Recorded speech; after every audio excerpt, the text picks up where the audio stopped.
DC's Attorney General is filing an antitrust lawsuit against Amazon. He says it engages in anti-competitive behavior. The lawsuit says third-party sellers on Amazon are restricted from offering their products on other websites at a lower price, and that keeps retail prices artificially high across the internet. The lawsuit doesn't say Amazon violated federal antitrust law, just DC's own antitrust law. If you're one of the 37 million Americans expected to travel this Memorial Day weekend, you better put aside a few extra dollars for gas. The national average is just over $3 a gallon. That's the highest price since 2014 and $1 more expensive than the same time last year. The cyber attack on the Colonial Pipeline earlier this month is getting part of the blame. It's back in full operation, but some gas stations in the southeast aren't fully stocked yet. Others, they're blaming the price hikes on increased global demand or even the devaluing of global currencies. The price of almost all other commodities are rising too. So businesses, they have higher costs to worry about and the threat of higher taxes. But now over 25 business groups are teaming up against government tax hikes. One business leader says the pandemic has already taxed businesses enough. NTD's Phil Zoe has details on the new initiative. 28 U.S. business groups are joining forces to fight against the Biden administration's proposed tax hikes. They're forming a new alliance called America's Job Creators for a Strong Recovery. The group says raising taxes on businesses and corporations will hurt the U.S. economy. That this industry is among the unsung heroes of 2020.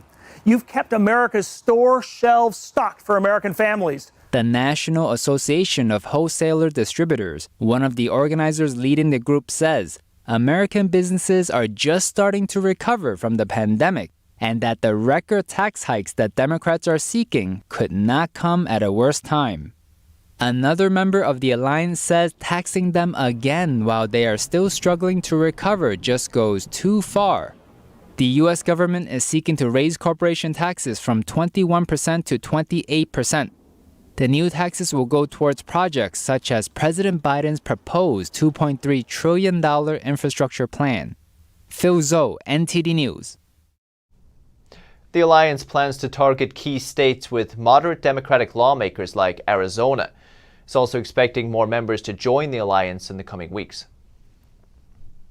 With taxes, you can run, but you can't hide.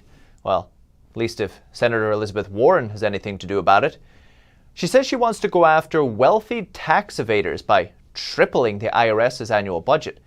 Usually Congress goes through a budgetary process to decide how much to allocate to the IRS each year, but Warren's proposal will give the IRS over $31 billion every year. The IRS would have to shift its audit priorities to target wealthy tax filers and corporations, and penalties would increase for any taxpayer making over $2 million a year.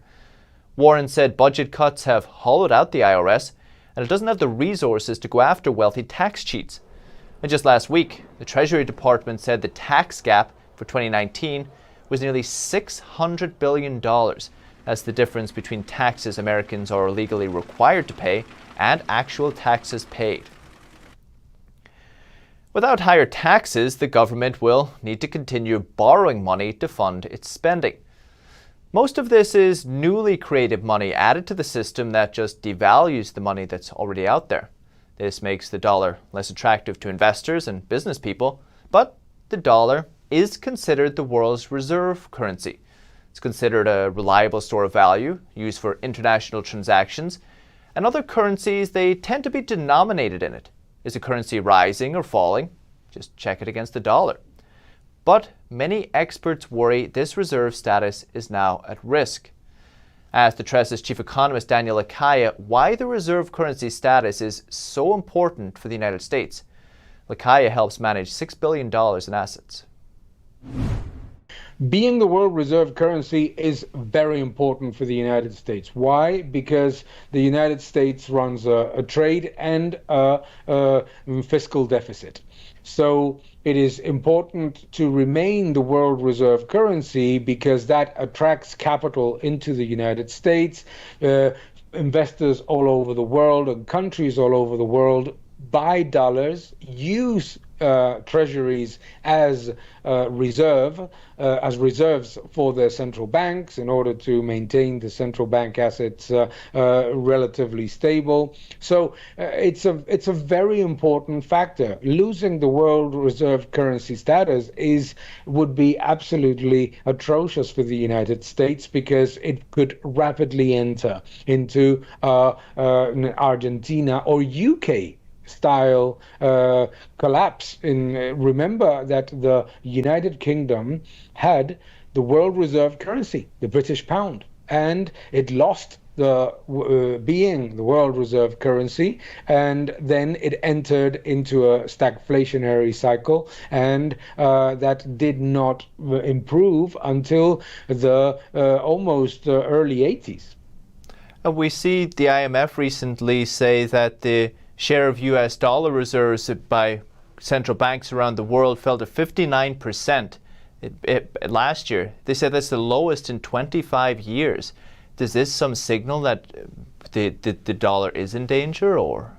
It is an important signal. It shows first that in a pandemic, many central banks sell dollars in order to keep their local currency more stable. Remember that last year we saw that numerous currencies from emerging economies were collapsing relative to the US dollar. So the central bank sells dollars in order to maintain relatively stable, or at least stop the bleeding in the local currency. So what happened last year is almost normal, considering the economic debacle due to COVID-19 and the massive monetary stimulus implemented by almost every country in the world.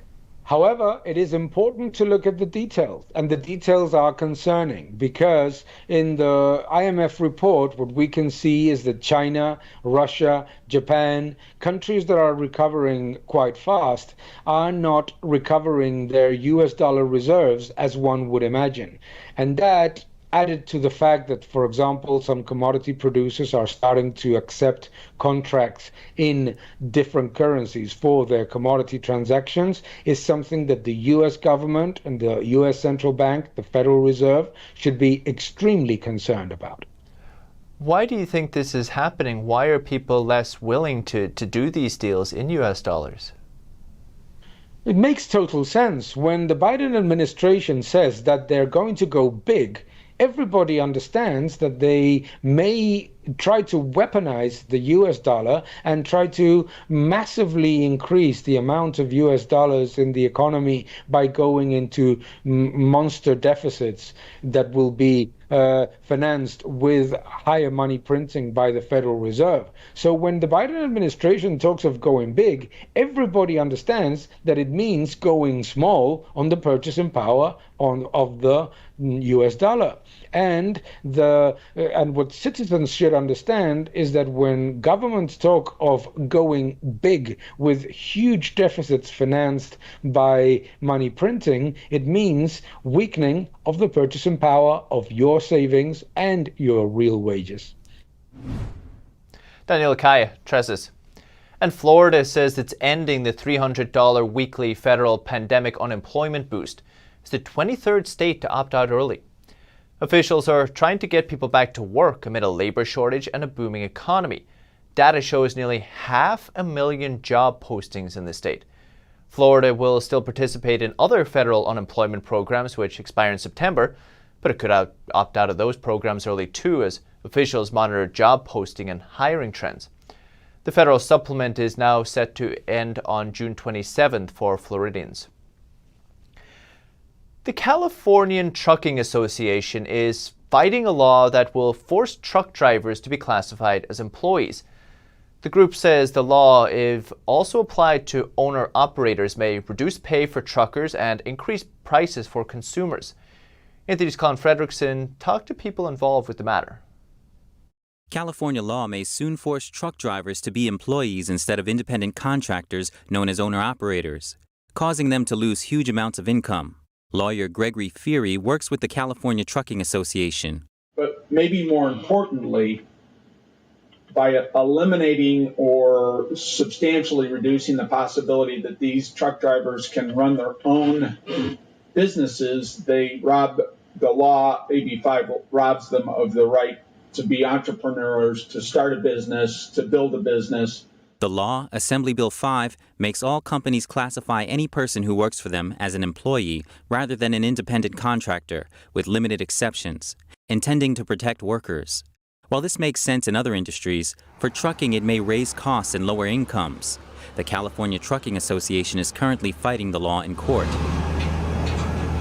The California Trucking Association is the party that remains the aggrieved party. It's almost certainly going to appeal to the United States Supreme Court. The vice president of JKC Trucking, one of America's largest refrigerated trucking companies, is concerned California will lose even more drivers. There currently already exists a driver shortage. It's unfair, owner-operator has been around for a very long time. You just can't take away this kind of classification, especially if it's worked for so long. In the end, higher costs trickle down to the consumer, harming the American people. Kucharski says around 70% of goods have at some point been in a truck. Truck drivers deliver everything except babies. Truck drivers is a super key to the supply chain, to the global chain, imports, exports. It's extremely key, to keep these trucks going. It may be up to the Supreme Court to ultimately settle the matter. Colin Fredrickson, NTD News.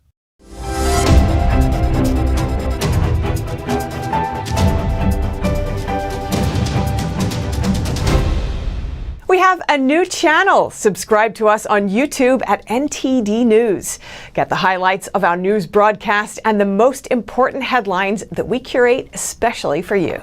Don't let YouTube decide what information you get. That's your choice. YouTube is deleting our videos and cuts you off from a source of honest reporting. Make sure you don't lose access to NTD's news content, and take a quick moment to subscribe to our newsletter so no matter what happens here, you'll keep your access to a trustworthy news source.